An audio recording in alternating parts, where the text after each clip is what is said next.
Olá, boa tarde. Vamos começar daqui a pouco a nossa Five Live de hoje. Five Live Aurora de Cinema, sejam bem-vindos. Nós trabalhamos aqui para trazer assuntos interessantes, sobretudo na área de arte e cultura.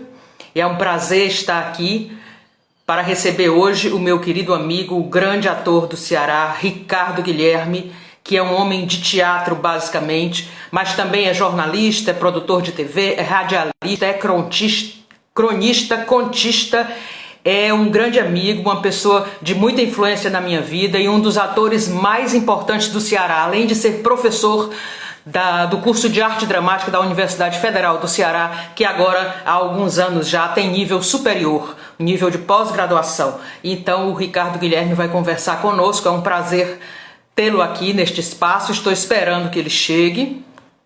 Boa tarde, Rosa Maria Murtinho, que está aí para nos acompanhar também o tempo que ela puder, porque ela também tem outras lives para assistir. Claudinho, da TV Educativa, da TV Ceará.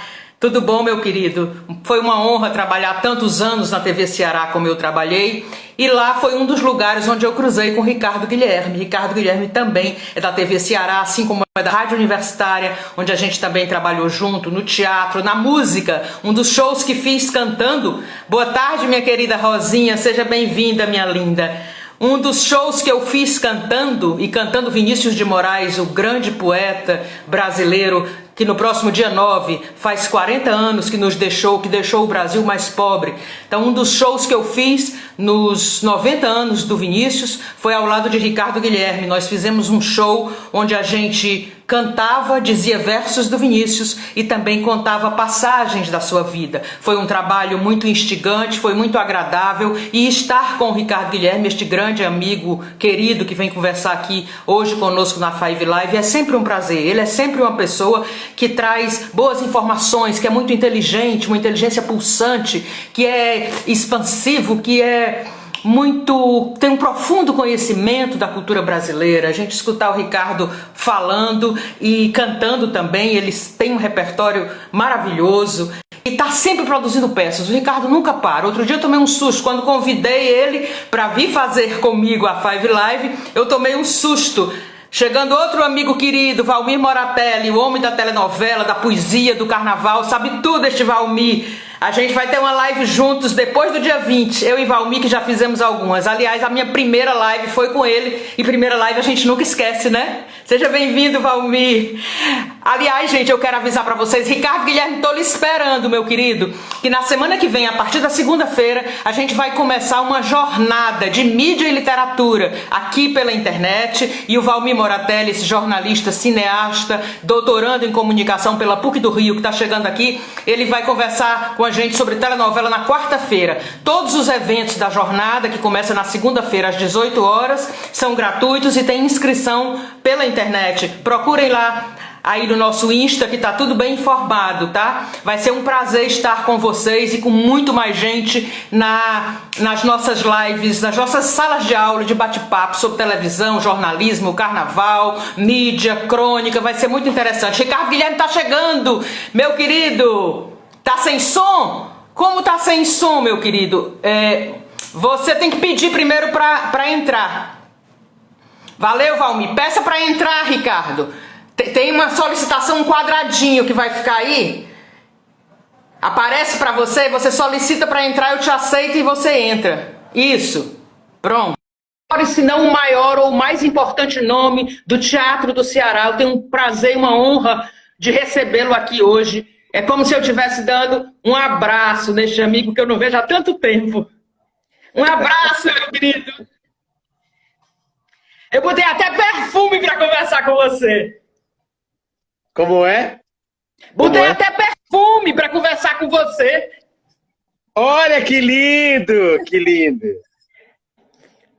Que lindo. Você talvez, um abraço, Aurora Miranda. Você talvez nem faça ideia do tanto que eu gosto de você. Do tanto que eu lhe quero bem. É verdade, seja muito bem-vindo, meu querido. É recíproca a minha relação de afeto, de carinho, com a Aurora Miranda. Meu querido, eu estava contando pro pessoal antes de você chegar, né? Que você é o homem das mil faces. passes dos múltiplos talentos, faz milhões de coisas e tudo que faz, faz muito bem, não é? E eu conheço você, talvez tenha sido, aliás, eu acho que foi a primeira pessoa de teatro do Ceará que eu conheci, quando eu era ainda um adolescente, e vi que vi num jornal que havia uma comemoração do Dia Mundial do Teatro, e que no Ceará alguém comemorava, e era você. Aí eu me lembro que eu fui bater em você, não lembro exatamente onde era, a gente se encontrou, não sei se no Náutico, se no Centro de Convenções, ou na Faculdade de Comunicação, acho que foi lá. E eu lembro que eu disse, quem é? Eu vim atrás disso aqui, você que é o Ricardo Guilherme, você disse e a gente começou a conversar, e aí desde lá a gente nunca mais se perdeu, embora possa ter ficado distante fisicamente há algum tempo, mas no coração está sempre. É verdade, é verdade. Depois você se transformou na jornalista, na radialista, na atriz, não é? Na pesquisadora de cinema e agora investindo na carreira acadêmica mais e mais, está fazendo um doutorado em comunicação social. Isso. Meu querido, como é que um ator de teatro, cronista, radialista, todas essas suas facetas, como é que estão vivendo este momento tão difícil para todos nós, que gostamos do afeto, da troca, de ter que ficar isolados, restritos dentro de casa, já há mais de 100 dias e ninguém sabe mais quanto vamos ter que ficar? Como é que o artista está encarando este momento? Bem, como eu tenho, digamos, sempre desde o início, são 50 anos de atividade jornalística e teatral e artística na literatura, como eu tenho, digamos, essa interface e essa multiface, eu tenho canalizado a minha quarentena, que agora já é mais de 100 dias, para escrever contos, já tenho escrito muitos contos, para escrever artigos, para fazer videochamadas, lives, dando aula à distância, com orientação de alguns alunos meus à distância, na Universidade Federal do Ceará, porque sou professor do curso da licenciatura em teatro da Universidade Federal do Ceará. Esse é o aspecto, digamos, positivo da quarentena, porque ela me estimula mais ainda a acirrar aquilo que eu já fazia, digamos, normalmente, mas que agora tenho que fazer com muito mais precisão e com muito mais concentração, que é me dedicar à literatura e à escrita. E à produção de vídeos. Mas, por outro lado, é complicado porque é a quarentena, o isolamento social radical, há mais de 100 dias, priva não só a mim, mas a todos que fazem teatro, da sua arte, da arte do teatro, que é uma arte do convívio interpessoal, da arte da presencialidade. O artista, o ator de teatro, como você bem indiciou, é um atleta do afeto, um atleta da afetividade. Então, não só ele trabalha com a afetividade, como ele espalha a afetividade e ele se alimenta dessa afetividade com os colegas e com o público. Não tem sentido. O teatro só tem sentido quando há um ser humano diante de outro ser humano fabulando o ser humano. E é isso que a quarentena é disso que ela tem nos privado, desse convívio interpessoal. E temos tentado encontrar nesse período outras formas, quando houver uma maior flexibilização, para que possamos, apesar do coronavírus, estar com as pessoas, com todos os cuidados, óbvio, com todas as implicações, inclusive estéticas e semiológicas, que isso possa provocar. Apesar disso, Ricardo, eu concordo com você, mas apesar disso, as pessoas têm feito, os artistas estão fazendo lives ou fazendo teatro através da tela. Como é que você tem enxergado esse momento? É uma forma de respirar, de encontrar uma resistência possível? Eu costumo fazer, Aurora, uma distinção entre a arte cênica e a arte do espetáculo cênico. Eu incluo essas saídas, esses dribles impostos pela tecnologia, impostos em função da pandemia, como uma saída de artes do espetáculo cênico. Há muitos que têm colocado um nome para essa, digamos, nova arte, não é? seria esse teatro do streaming, né? O teatro por streaming, o teatro online, o teatro virtual, não é? Ou então o teatro em teledifusão, o teatro reality show, mas até em todas essas formas ou esses nomes se configuram ou congeminam ou se convergem para uma definição de contraposição que um autor argentino muito importante, que é um filósofo do teatro, tem colocado, que é exatamente, eu me refiro aqui ao Jorge Dubat, que é criador das escolas de espetáculo na Argentina, e que é uma referência para a América Latina e para o mundo sobre as radicalidades do teatro. Nesse sentido, o meu teatro radical se coaduna ao pensamento dele, que é posterior ao teatro radical, mas enfim, nós fazemos parte do mesmo pensamento, comungamos o mesmo pensamento, que é a chamada dicotomia entre o teatro do convívio, quer dizer, o teatro que se estrutura pelo convívio interpessoal e presencial, e isto que estamos fazendo agora, que seria o tecnoconvívio ou tecnovívio, quer dizer, o convívio intermediado pela máquina.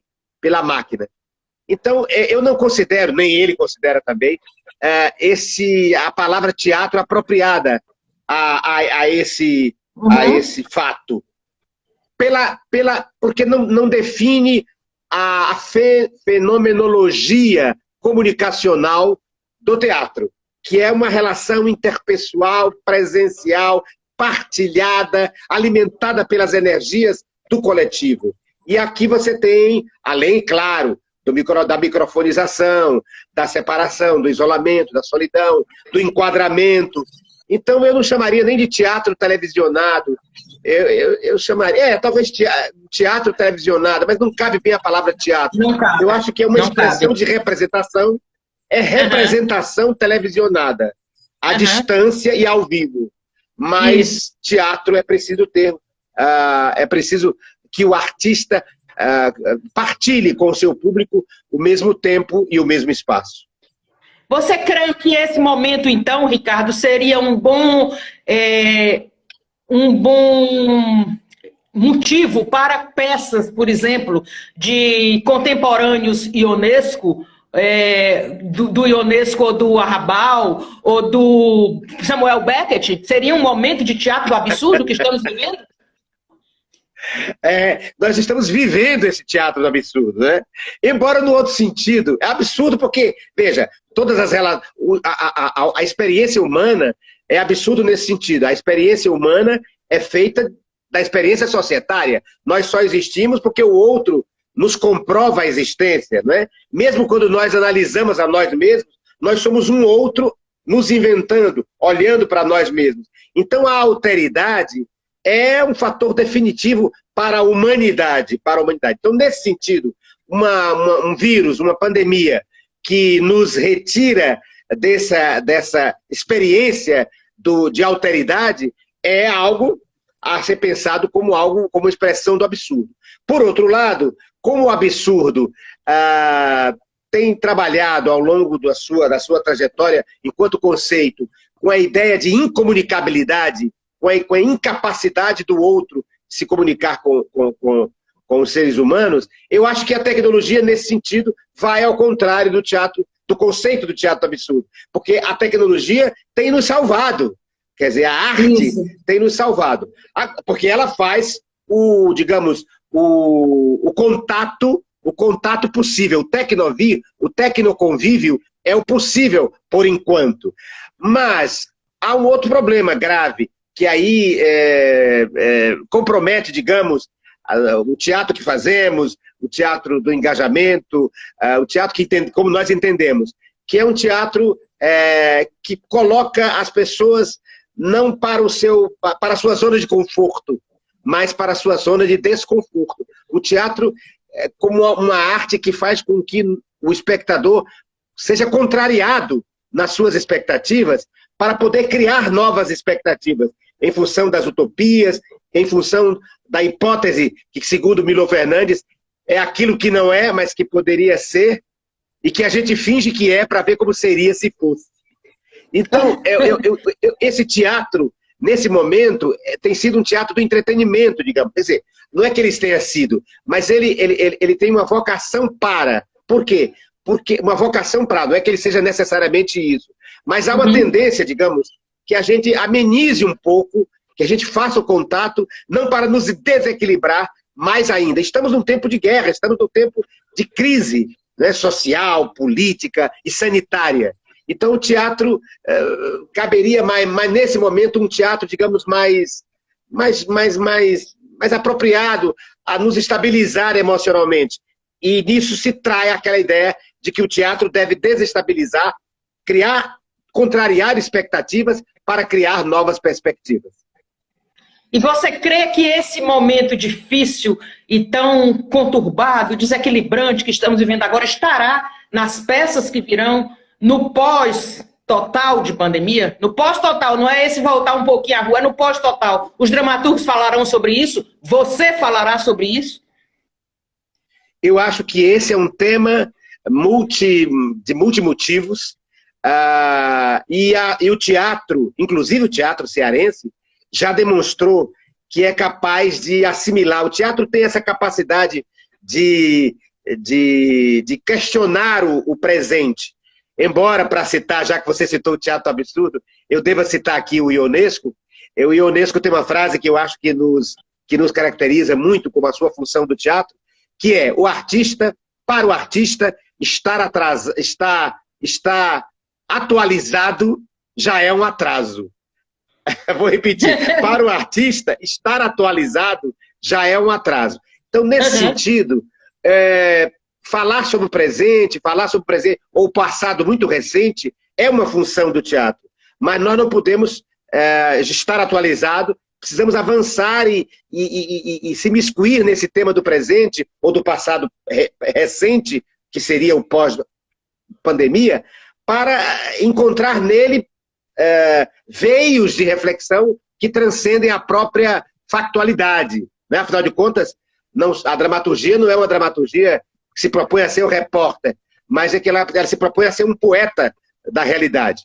Agora, o teatro cearense já produziu isso, porque já enveredou por esse caminho que você aponta, de tratar das pandemias, e eu lembro aqui Carlos Câmara, o nosso comediógrafo Carlos Câmara, que em 1919, menos de um ano depois, questão de meses, 2 meses depois do fim da chamada pandemia da gripe espanhola, criou uma peça e encenou uma peça em janeiro de 1919, chamada A Bailarina, que é sobre a gripe balearina, a gripe espanhola, que tinha sido vencida há menos de um mês. Nós tínhamos vivido o ano de 1918, uma grande pandemia, igual, parecida com essa, as pessoas com isolamento, os teatros fechados, enfim, qualquer contato intersocial, qualquer contato social vedado. E, no entanto, 2 meses depois, ou melhor, 1 mês depois, o teatro já estava dando uma resposta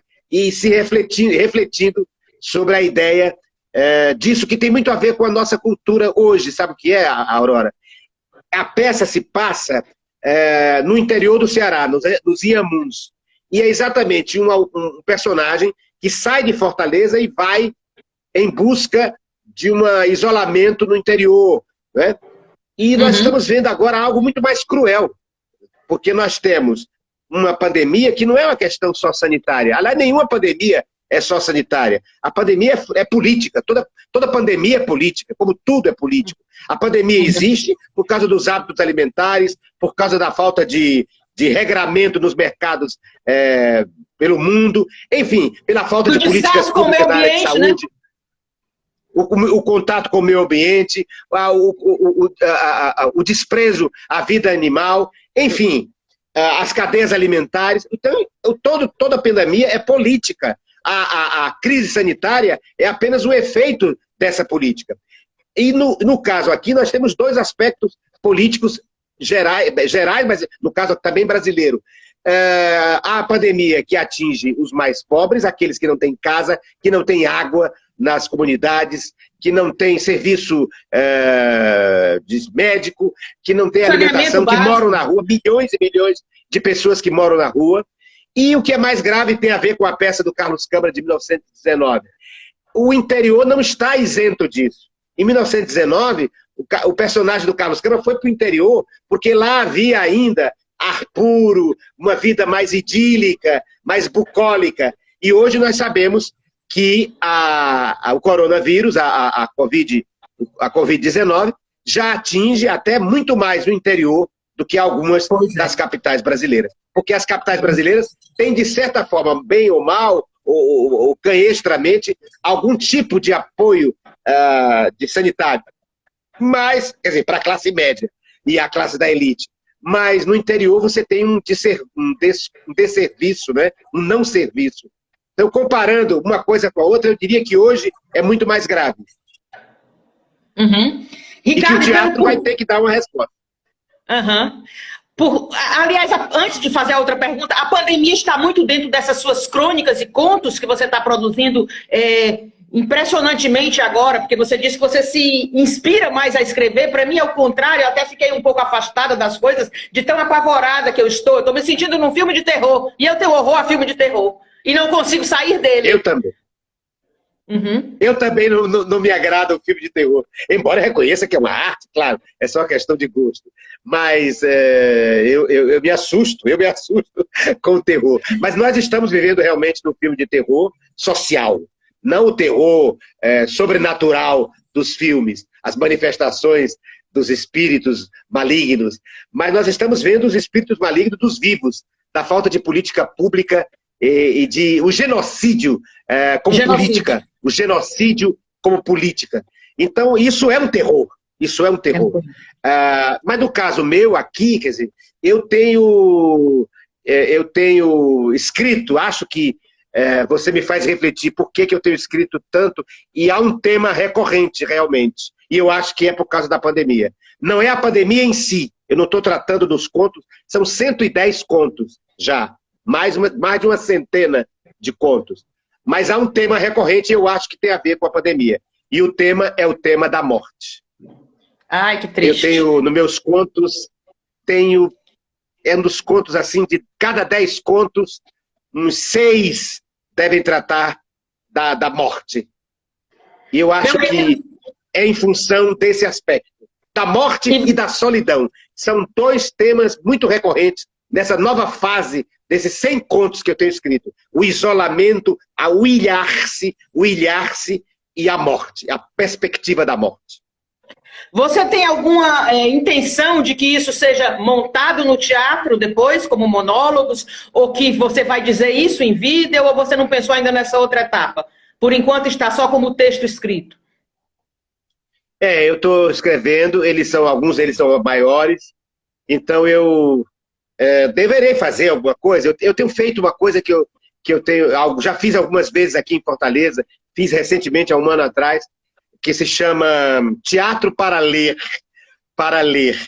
É o seguinte, eu faço a peça, eu faço o solo, representando um conto meu, e aparece uma tela em que o espectador vai lendo o texto que eu estou dizendo. Que lindo! Então, ele não tem ele vai lendo, leitura e teatro ao mesmo tempo. Ele vai lendo o que eu estou dizendo, ele vai lendo. Então, eu já fiz isso com alguns contos meus. Eu faço por temas. Velhice, sexualidade, nascimento, enfim, eu selecionei por temas e tenho feito algumas manifestações assim, o que eu chamo de voz em movimento. O projeto Voz em Movimento. Eu me sento, ou em pé mesmo, enfim, e digo o conto, dramatizo o conto, represento o conto, e atrás de mim vai passando aquilo que eu estou dizendo. Para fazer com que o teatro absorva a leitura, né? Um outro veio de comunicação, que é a leitura. Mas é teatro, porque eu estou ali, presente, e metamorfoseando a minha voz e o meu corpo. Estão perguntando aqui se você tem a fórmula da cachaça ou do café que você toma para ter esta inteligência sempre em movimento, sempre produzindo. É alguma coisa muito cearense que você toma para ter esta compulsão por fazer teatro e fazer da melhor forma? A cachaça, não. Porque, não, sem nenhuma moral, sem nenhuma questão moral. É apenas uma questão de gosto. Mas a cachaça os grandes boêmios aqui, né, do Ceará, o nosso querido Guilherme Neto, que é o nosso mestre na área da comunicação, foi um homem da cachaça, enfim. Mas eu sou mais do vinho e do uísque. Eu sou mais do vinho e do uísque. Mas, veja, é engraçado. Não escrevo sobre o efeito disso. Eu admiro enormemente quem consegue. Mas eu até posso escrever, mas eu acho que tem que passar por um período de lucidez e de sobriedade antes de publicar, antes de tornar público. Eu aproveito a oportunidade para dizer que eu acho que tanto a arte do teatro quanto a arte da criação, a arte em geral, ela é associada sempre a Dionisos, não é? A Dionisos, que é o deus da fertilidade, é o deus do teatro e é o deus da embriaguez e da sexualidade. Mas eu costumo dizer que, na verdade, são dois deuses, dois mitos gregos que regem, digamos, esse teatro ocidental, que seria Dioniso, sim, pela sua pulsão de liberdade, de transgressão, mas teria que ter Apolo. E Apolo seria a racionalidade, o rigor estético, metodológico, etc. Eu acho que é preciso congeminar essas duas míticas, a de Dionisos e a de Apolo. Por isso que o álcool é bem-vindo como alteração da consciência, mas com uma certa moderação, ou então com um certo filtro posterior apolíneo. Ricardo, a partir disso que você está dizendo, você diz uma coisa muito interessante, que eu acho que não cabe a todos os artistas, mas a você com certeza cabe, e a alguns poucos outros, que é aquela história do artista tem que ser um cara que deve ir sempre à frente do seu tempo, ou do seu povo, ao lado e atrás. Eu acho que isso não cabe para todo mundo não, mas para você cabe. Eu queria que você falasse um pouco sobre isso. Eu digo isso sempre como um devir, como uma sinalização para os artistas. Eu acho que o grande artista, o artista que merece esse nome, deve estar em 3 tempos ao mesmo tempo. Deve ser uma espécie de Deus, uma espécie de... sem nenhuma pretensão, nem nenhuma relação mística. Um Deus no sentido daquele que é plenipotenciário, né? Aquele que é pleno, aquele que pode estar ao mesmo tempo em 3 lugares. O artista teria, claro que simbolicamente, o dom da ubiquidade. Estar atrás, ao lado e à frente do seu povo e do seu tempo. Estar atrás no sentido de compreender o seu passado, a história, a antropologia do seu povo, o teatro tradicional, a arte do seu povo. Que raiz ele tem, que etnias ele pode ter, não é? Que lugar de fala ele tem enquanto antropologia cultural. Aí estar ao lado no sentido de estar solidário. Um artista não pode estar num castelo de marfim, numa torre de marfim. Ele tem que estar solidário com os seus conterrâneos, com os seus contemporâneos, com o seu tempo. Quais são as ânsias, as ansiedades, os desejos desse povo. E estar à frente no sentido de apontar caminhos, apontar, revolver soluções, utopias. Mesmo que às cegas, às vezes tentando adivinhar, tentando fabular caminhos para fazer com que a gente pense não só o passado, o presente, mas também o futuro. Porque tudo, na verdade, é filtrado pelo presente, Aurora, não é? O passado a gente inventa, não é? O passado não é que não inventa no sentido de mentira, de criar mentira, mas é o olhar do presente, é o olhar do presente que nos diz o que é o passado, né? É inventar nesse sentido. Quem define o que é o passado é o olhar do presente. Os historiadores contam a história agora, a história do passado. E quem também faz a leitura do presente é o presente. E quem faz a leitura de um futuro possível é também o presente. Portanto, o presente contínuo é o nosso tempo fundamental. É o tempo fundamental do ser humano. Uhum. E você, Ricardo, já fez de tantas coisas maravilhosas que escreveu, você escreveu, pelo menos que eu me lembro, 2 textos políticos fortíssimos, que são a peça em homenagem a Frei Tito, esse grande líder religioso cearense que foi torturado pela ditadura, e o AI-5, né, o ato institucional número 5, parece que você mudou depois o nome, que é um texto seu impressionante, né? Que a gente arrepia de ler e de fazer. Eu cheguei a ensaiar, graças a Deus. Eu queria saber se você pensa em fazer alguma coisa sobre este momento tão difícil no mundo em que a extrema-direita está tão forte e que o fascismo está vindo aí, ou está quase se consolidando com tanta força e está fazendo tantas vítimas. Eu fiz uma peça chamada Frei Tito, Vida, Paixão e Morte, montada pelo grupo Formosura, com a direção da Graça Freitas, e essa peça continua em cartaz. Esteve, inclusive esteve aí, Aurora. Estivemos aí no Teatro Galpão, como é o nome daquele teatro? Teatro Galpão Ninho, não, Teatro Galpão... Aí, em Belo Horizonte. Belo Horizonte, né? Não aí, em Juiz de Fora. Sim. Não em Juiz de Fora, em Belo Horizonte. No Teatro Galpão, estivemos em cartaz. Depois estivemos em Brasília, no Teatro do Banco do Brasil, em São Paulo, enfim, em Recife. É uma peça que tem percorrido o Brasil. É a biografia teatralizada desse dominicano que se contrapôs à ditadura, que foi torturado, exilado e que, em função dos fantasmas da ditadura e da tortura, suicidou-se em Paris em 1974. Depois, em 98, eu fiz uma peça chamada 68.com.br, que era vários internautas que mergulhavam na internet à procura de informações sobre o ano que não acabou, do Zé Ventura, né, 1968, e aí a peça tratava dessa revolução, dessa transgressão cultural, sexual e política, que foi o ano de 1968, no mundo inteiro, inclusive no Brasil. Agora, em relação ao agora, eu não escrevi ainda uma peça sobre a ascensão dessa extrema-direita fascista, né, que está no poder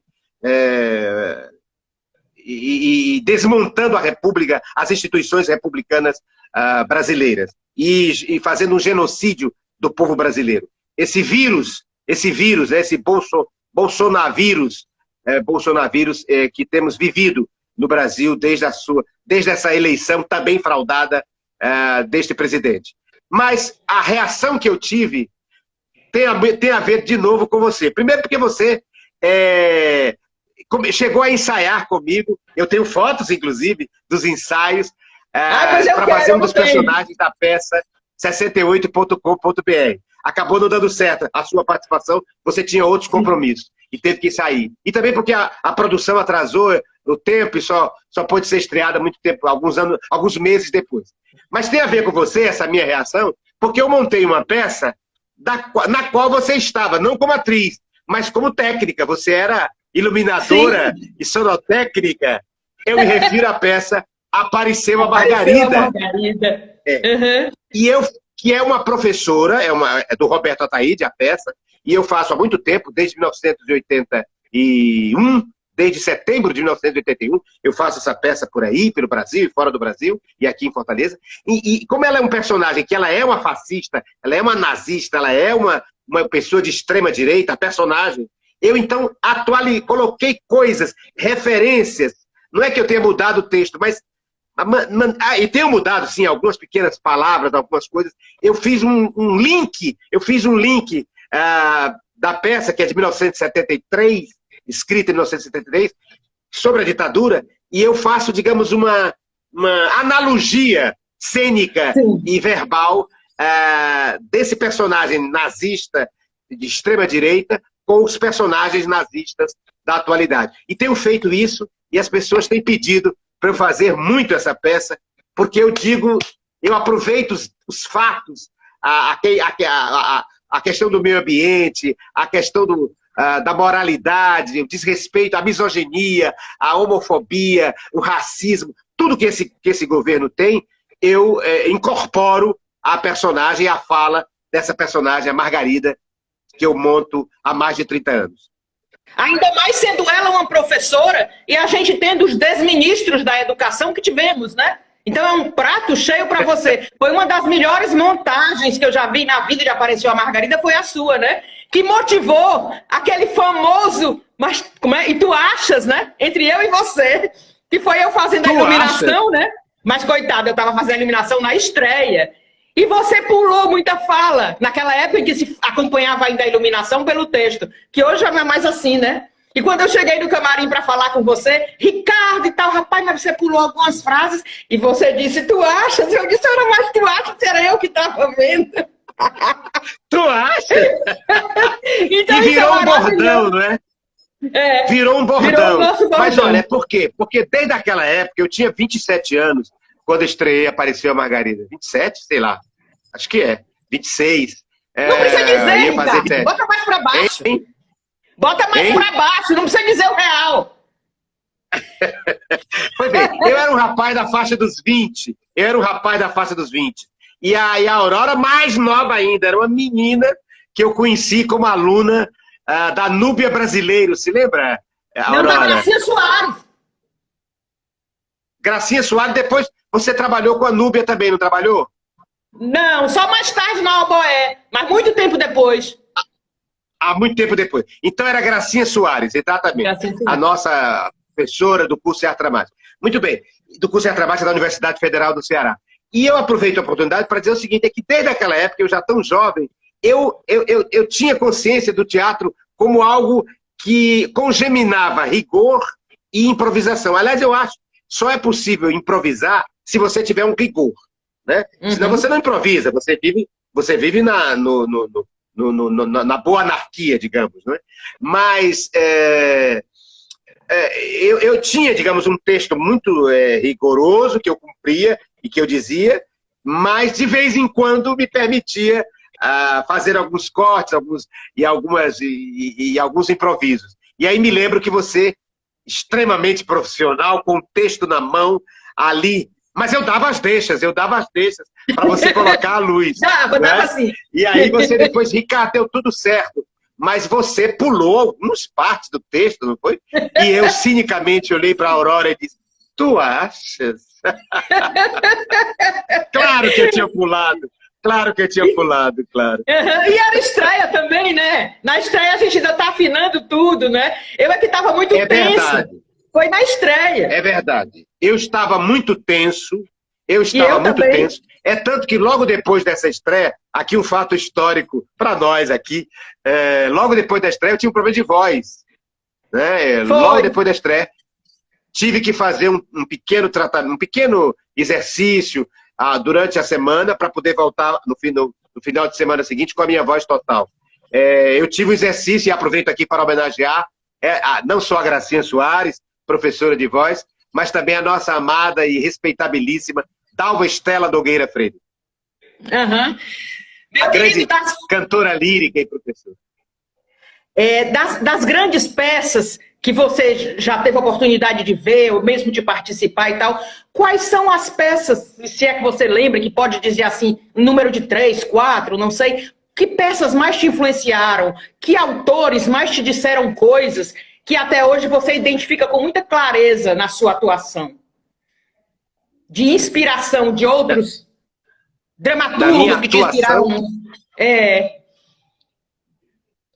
Olha, bom, eu tenho uma base stanislavskiana, lá dos anos 70, ainda como menino de 14, 15, 16, 17 anos, quando eu comecei teatro. Eu estou fazendo 50 anos de teatro. Então eu tinha 14 anos, né? Eu tinha 14 anos. Então, a minha base uma base lá remota é Stanislavski. Mas depois, eu diria que tem Brecht, eu acho que para o teatro, né? A figura de Brecht, a figura de Augusto Boal, essa consciência social, acho que é Augusto Boal, o Teatro do Oprimido, e lembraria o Grotowski. Não, o Grotowski pela questão do teatro pobre, de se centrar, de ser um teatro antropocêntrico, ligado à figura do ator como aquele que resolve todas as metáforas, a figura humana que se contrapõe, digamos, ao teatro total, chamado, em que a tecnologia se sobrepõe ao trabalho humano. Eu diria que são esses, digamos, que me lembre agora, os autores: Boal, Brecht, a base stanislavskiana e Grotowski. Depois, claro, o Barba, né, o Peter Brook, enfim, os autores vieram depois. Mas na escrita, na primeira fase, eu diria, para homenagear, não só para homenagear você, mas porque é verdade, eu diria Guimarães Rosa. Meu primeiro livro, os meus primeiros livros de contos são muito influenciados, bebem muito da fonte de transgressão linguística, de transgressão, da invenção de um idioma, e de uma transgressão sintáxica, que está na obra do Guimarães Rosa. Mas eu hoje já não sou mais.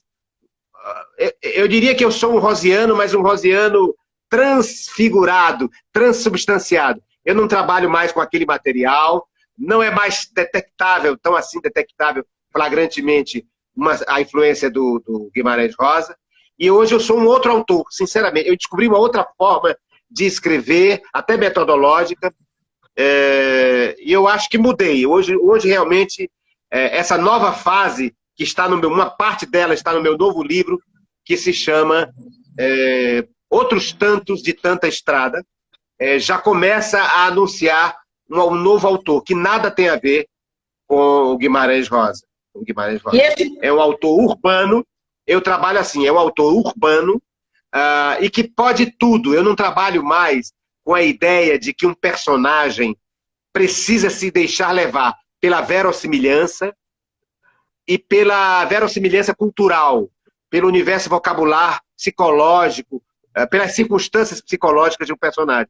Eu hoje sou um autor que põe na boca do personagem o que eu quero, é poesia pura, é arbitrariedade criativa pura. E trabalho, geralmente, que aí tem a ver com o teatro do oprimido, que é outra... Teatro do oprimido, não, com o teatro do absurdo, teatro absurdo, que é outra influência minha. Eu hoje trabalho apenas com uma ação, que é o teatro radical também. Eu trabalho com uma ação e vou explorando essa uma situação. Entende? Vou encontrando nuances episódicas dessa mesma ação, e os meus contos geralmente são muito concentrados, muito sintéticos, muito minimalistas. Muito minimalista. E esse seu novo livro é de contos? O novo livro é de contos?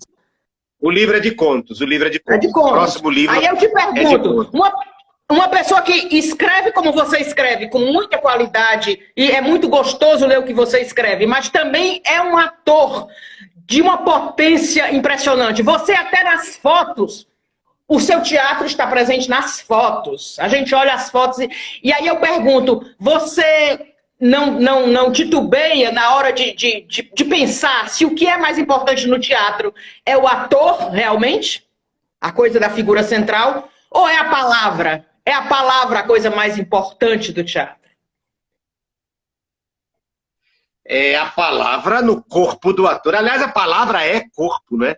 E o teatro radical dá corporeidade a essa palavra. Você que conhece meu teatro sabe que eu não trabalho apenas com a verossimilhança psicológica, com a emissão da fala de forma... Não, de forma natural. É um teatro teatral, é um teatro absolutamente artificial, entre aspas. Quer dizer, um teatro da teatralidade total. Então eu faço a minha fala é uma fala concretista, né? Coloco o sentido da fala, eu trago para o significante, falando em comunicação, eu trago para o significante o significado. Por exemplo, você se lembra em Flor de Obsessão, quando eu falo da palavra cuspe, né? Eu digo a palavra cuspe e trago o significado do que é uma cuspida na maneira de dizer a palavra. É isso que eu chamo de uma fala concretista. E é isso que eu chamo de colocar o significado no significante. O significante é a palavra. O significado é a coisa que a palavra significa. Então, o meu teatro é esse teatro da palavra corporificada. Então, eu diria, respondendo a sua pergunta, que o teatro que eu faço é um teatro de corpo e voz, ou corpo na voz e voz no corpo. Mas já que você citou fotografia, eu tinha reservado aqui, acho que é a hora de mostrar, algumas fotos. Claro que não vou mostrar tudo, você é que comanda. Mas eu trouxe aqui a da Margarida, porque eu achei que você ia gostar de ver. Não é? Sim. Tá vendo bem, não? Estou. Inclusive, coloquei uma semelhante a essa lá no Instagram, na minha página do Insta. Essa foto é maravilhosa, são maravilhosas. Fantástico.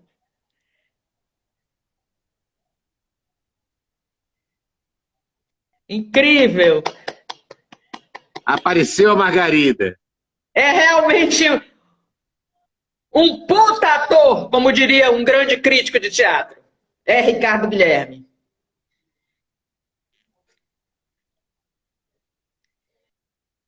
Apareceu a Margarida, de Roberta Ataíde, que é essa montagem a que você se referiu. Mas é claro que eu tenho fotos de todas as peças. De todas as peças. Eu soube que você fez um agora, Ricardo, eu tô doido para ver, acho que talvez seja um solo, que é em homenagem ao nosso queridíssimo Belchior. Você vai retornar com esse espetáculo? De quando passar a pandemia, eu tô doida para ver Belchior com você. Se chama De Olhos Abertos Lhe Direi. De Olhos Abertos Lhe Direi. Belchior. Eu fiz uma entrevista com o Belchior comecinho dos anos 80. Quando ele é os 70. Você também. Eu vi quando o Belchior lhe deu a entrevista. Pois é, eu uso essa entrevista e ponho eu monto essa entrevista e eu danço e comento e falo a fala de Belchior. É como se eu e Belchior estivéssemos em cena, Então eu comento, eu pego a obra dele, eu digo todos os poemas, as letras das músicas, depois ele canta trechos, depois eu intervenho na maneira de cantar, com efeitos, enfim, é uma obra, é o meu diálogo com a obra de Belchior. Eu quero ver se você faz isso em 2021 para eu poder assistir.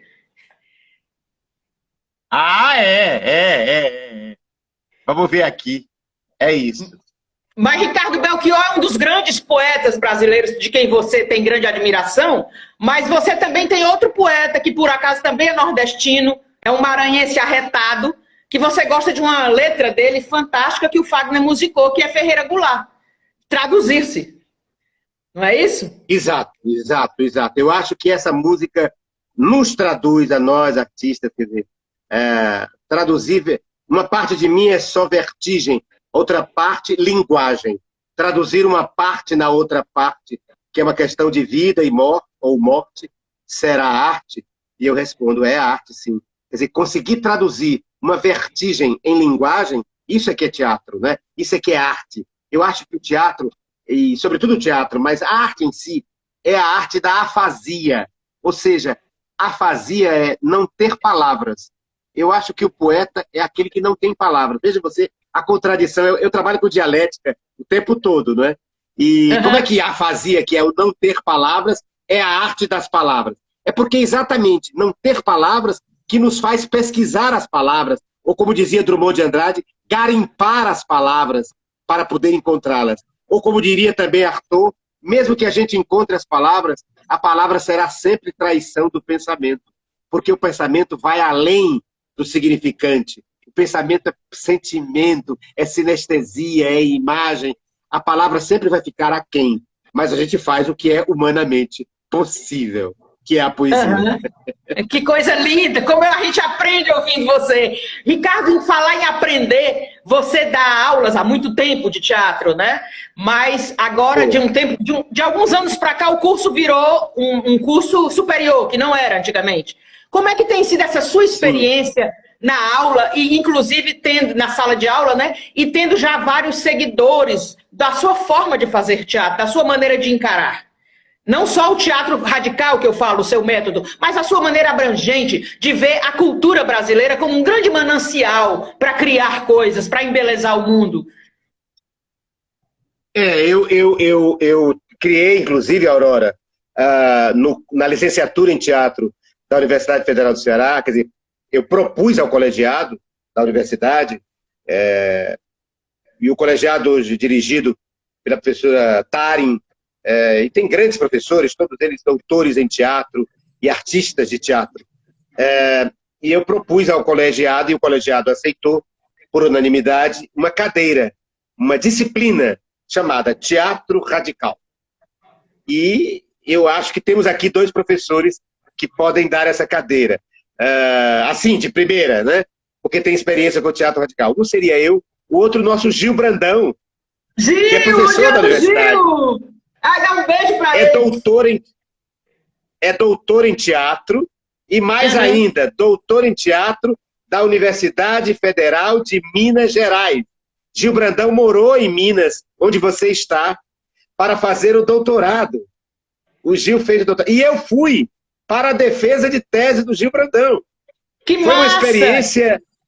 Foi uma experiência curiosíssima, porque estava lá uma banca de 5 professores e o Gil a falar do teatro que nós fazemos, do teatro, a criação da metodologia do teatro radical, fundado por mim, e eu lá como espectador, vendo a interpretação que eles fazem de um pensamento meu. Foi algo assim indescritível. E depois que ele foi aprovado, com louvor, com nota 10 de todos da banca, fizeram essa concessão de me dar a palavra, eu não tinha direito de falar, mas eles acharam que era bonito que eu falasse como aquele objeto de estudo do doutorado. E eu então falei. Mas o teatro radical está sendo estudado também fora do Brasil. Ele tem várias dissertações de mestrado, a Suzy Hélida fez uma dissertação de mestrado sobre isso, a Edneia Tucci fez uma dissertação de mestrado sobre isso, a Ruth Guimarães, em Brasília, fez uma monografia sobre isso, a Ertênia Glauci fez também uma monografia sobre a relação do ator e do público no teatro radical. Enfim, e agora o teatro, a mais nova, é um tema na Universidade Goethe, da Alemanha, em Frankfurt, o José de Ipanema, que entre os autores estudados, Boal, Preste, está Ricardo Guilherme com o teatro radical. O teatro radical. Lindo. E é lindo ver essa criação que foi feita para isso. A criação é semente. Ver um outro autor, um outro ator. O teatro radical nunca foi pensado para ser uma estética minha. Eu sempre achei que ele era uma poética, que tinha uma ética, quer dizer, uma maneira de ver o mundo, uma dialética, minimalista, sobre os conflitos fundamentais, mas que ele é uma poética e uma ética que deveria gerar várias estéticas. E é isso que está acontecendo. Diretores se apropriam disso, atores se apropriam disso e enfatizam, segundo a sua leitura, um aspecto ou outro do teatro radical. Que é uma poética criada em 1988. Eu já quero deixar aqui ao vivo o convite para o Gil Brandão, tá? Você vai fazer a ponte com ele para a gente conversar aqui na nossa Five Live com o Gil Brandão, este grande ator do Ceará. Fico muito feliz que ele tenha feito esse estudo dele de doutorado aqui em Minas e tenha tido esse louvor todo. Ele sempre foi um ator muito brilhante, né? Muito querido. É um intelectual, é professor da Universidade Federal do Ceará, concursado, claro, com notas brilhantes, e é um homem, um realizador também, e é um homem de teatro, sempre foi. Antes de ser professor, é um homem de teatro. E é ele quem dá a sua cadeira lá de teatro radical ou é você mesmo? Eu dou, mas agora eu me aposentei. Aconteceu uma coisa comigo, eu me aposentei. Eu fiquei 40 anos na universidade. Eu entrei na universidade com 24 anos de idade, né? Fiquei 40 anos dando aula na universidade. E me afastei porque era preciso, aliás, era preciso não, eu fui obrigado, digamos, eu fui levado a isso em função das circunstâncias políticas. Você sabe da reforma da Previdência e todo esse medo que nos causou o avanço da extrema-direita em relação à universidade, né, o sucateamento, a privatização da universidade. e a mudança da chamada reforma, que na verdade é uma deforma da Previdência, uma deformação da Previdência. É a deforma da Previdência e da Presidência. Então, eu então me aposentei, porque tinha dito, me aposentei com 40 anos, claro, passei até mais, a gente se aposenta com 35 anos, eu tinha 40, então eu podia perfeitamente me aposentar. Mas ocorre que o meu amor à docência e ao magistério é tão grande, eu não consigo me ver, quer dizer, sem dar aula, sem estar com meus alunos, sem aprender com meus alunos, com a juventude, com as demandas. Eles é que me fazem pensar coisas que eu nunca pensei, ir para temas que eu nunca pensei. E eu voltei para a universidade como colaborador, sem nenhuma remuneração a mais do que a minha aposentadoria. Eu vou lá, eu tenho cadeiras, e eu aceito as cadeiras, e tenho lá vários orientandos, dou aula, e faço uma coisa que acho que é importante que eu diga aqui, para servir de exemplo a todos. Se é que eu sirvo de exemplo de alguma coisa, mas enfim, é o que eu gostaria que as pessoas fossem. Eu, por exemplo, eu não delimito um tema para os meus orientandos, entende? Eu me predisponho às demandas de cada pesquisa. Não é porque eu sou altruísta e bonzinho, não só porque eu gosto do respeito à pesquisa do outro, mas porque com a pesquisa do outro eu aprendo enormemente. Porque o outro me faz pesquisar temas, autores e bibliografias que eu, pelo meu gosto pessoal, jamais pesquisaria. Então, os alunos me ensinam. Eu repito aqui a frase, não sei de quem é, mas repito, de que só será... talvez até seja minha essa frase, não sei, mas acho que não. Eu repito tanto que já não sei. Que só é bom professor aquele que quer ser aluno, estudante eterno. Diga de novo, porque falhou um pouco, eu não ouvi. Só pode ser professor aquele que quer ser estudante eterno. Eterno. Eternamente. Muito linda a frase. Muito incrível. Seja sua ou não, passarei a repetir também. Repita. Meu querido, que peças você considera as grandes montagens que marcaram o teatro brasileiro? Você que é um estudioso, que criou um verdadeiro museu da dramaturgia brasileira, que eu soube agora que você dedicou à UFC, né? O seu acervo todo foi doado à UFC. Foi. Eu doei uma parte da biblioteca e agora vou doar a segunda parte. Eu doei, por exemplo, 70% do acervo que eu tinha ao longo desses 40 anos sobre a história do teatro brasileiro e cearense, especificamente, nordestino. Eu doei à universidade. Mas agora, ia ser agora, dia 27, Dia Mundial do Teatro, eu ia exatamente oficializar a doação da outra parte. Na verdade, então, será 100% da biblioteca teatral e dos meus acervos teatrais para a universidade. E a universidade criou, e hoje existe um espaço no PSI, no bairro chamado PSI, que é no campus do PSI, da Universidade Federal do Ceará, um lugar chamado Doc Teatro Ricardo Guilherme, que é uma espécie de centro de pesquisa teatral com o meu nome, que abriga todo esse acervo, dirigido pela Jocastra, que é uma diretora desse espaço, liderando historiadores, arquivistas, a parte técnica, digitalizações e alunos bolsistas para digitalizar todo esse acervo que eu juntei sobre a história do teatro brasileiro, com fotografias, programas, cartazes, recortes de jornais, vídeos, áudios, tudo, não é? Para a Universidade Federal do Ceará, que eu doei em 1910. E agora vou doar a segunda parte. Já está tudo certo, está ali o documento para eu doar a segunda parte, vai ser doada agora. Ela vai ter sido doada em março, mas a pandemia atrapalhou, mas agora vai se concretizar. Mas em relação às peças, portanto, eu sou um pesquisador, um historiador do teatro há muito tempo, eu fico meio sem graça de dizer as grandes peças, mas eu acho que... Eu não vou dizer as peças, mas... Já vai acabar, 25 segundos. Vamos fazer o seguinte, vamos deixar uma pergunta aqui já para uma próxima live. Porque você merece um mundo de lives. Você tem coisa para falar e só ilumina a gente. Muito obrigada, Um meu beijo, amor. obrigado a todos vocês. Eu quero depois fazer uma live respondendo essas perguntas, a esses questionamentos. Tá bom, nós vamos fazer